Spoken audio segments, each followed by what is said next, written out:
estaba viviendo aquí y pasaba por muchos pueblos, la gente me preguntaba, ¿de dónde eres? Y decía, soy holandesa.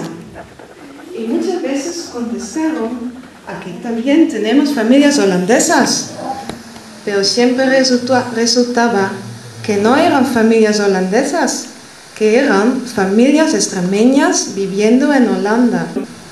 Aquí eran familias holandesas, allí eran familias españolas. Y en aquellos tiempos empecé a interesarme por las historias y vida de los emigrantes y decidí investigar el tema de la emigración después de terminar los otros proyectos que tenía pendiente.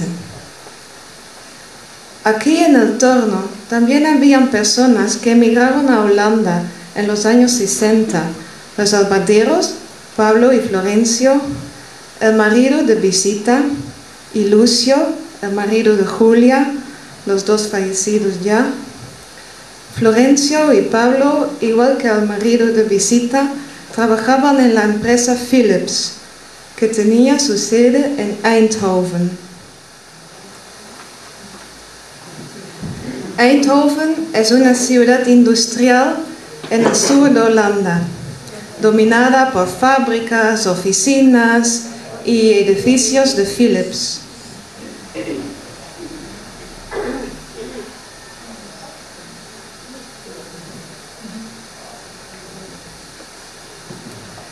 Allá, por el principio de los años 60, Holanda sufría falta de mano de obra.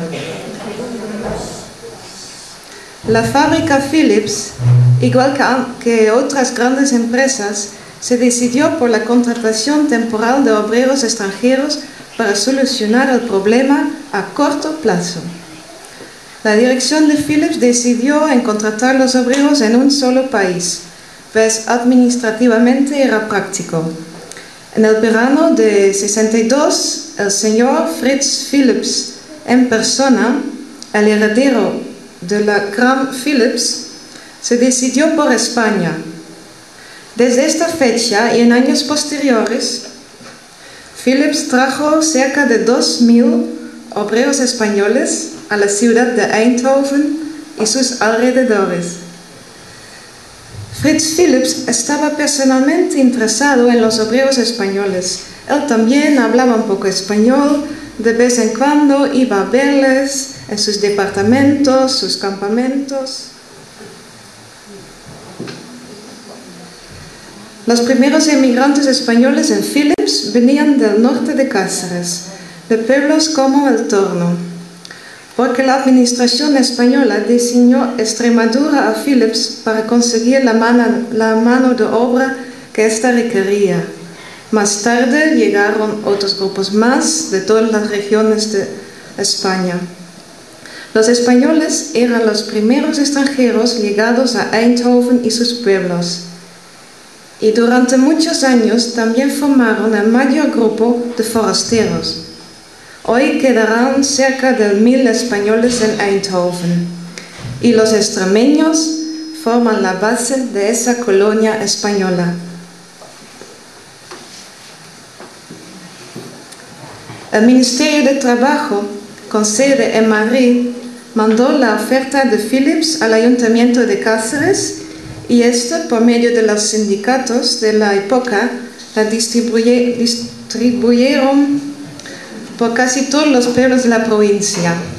Para inscribirte era necesario tener buena conducta y reputación, tener como mínimo 23 años y el servicio militar cumplido. Si cumplías estas condiciones, tenías que ir a Cáceres para pasar una revisión médica. No solo la empresa Philips contrataba a extremeños, había más empresas. Por ejemplo, unas fábricas de textil en los alrededores de Eindhoven. Philips organizaba el viaje a Holanda y pagaba todos los gastos. Un autobús fue a los pueblos para recoger a los emigrantes y todo el pueblo se reunió para despedirse de sus emigrantes jóvenes.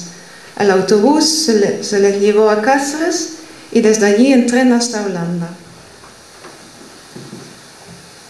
El 8 de febrero del 63, los primeros 90 cacereños bajaban del tren después de 3 días de viaje.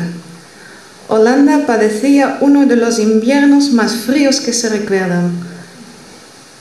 Del primer grupo, solamente uno sigue residiendo aún en Eindhoven, José Gutiérrez, natural de Carcaboso. Otra persona del primer grupo era Raimundo Blanco, natural de Plasencia, pero falleció en junio.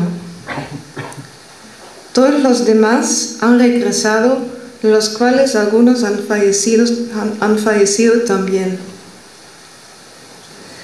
El primer grupo se alojó en un pueblo que se llama Zomeren, en un campamento estatal construido por los años 30.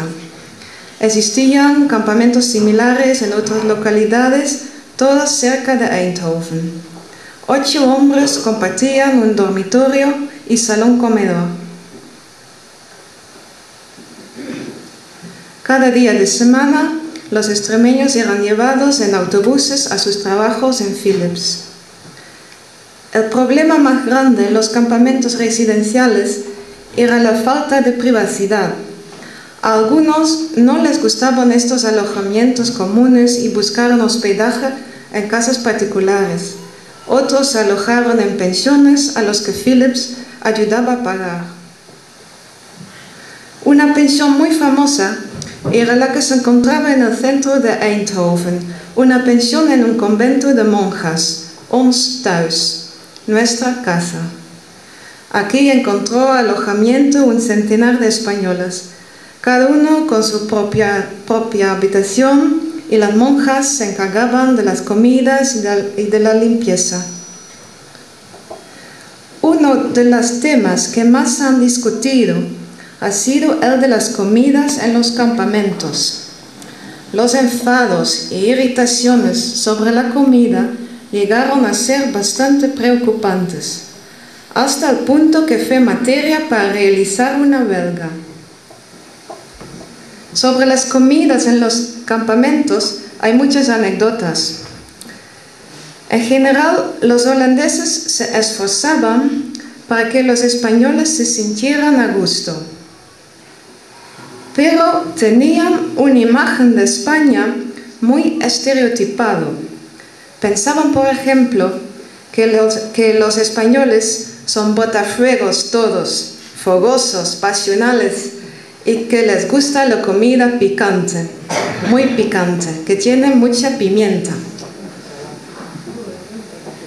La cocina holandesa tiene influencias de Indonesia, que era una colonia holandesa, y se utiliza un condimento indonesio muy picante que se llama sambal, es de pimienta roja.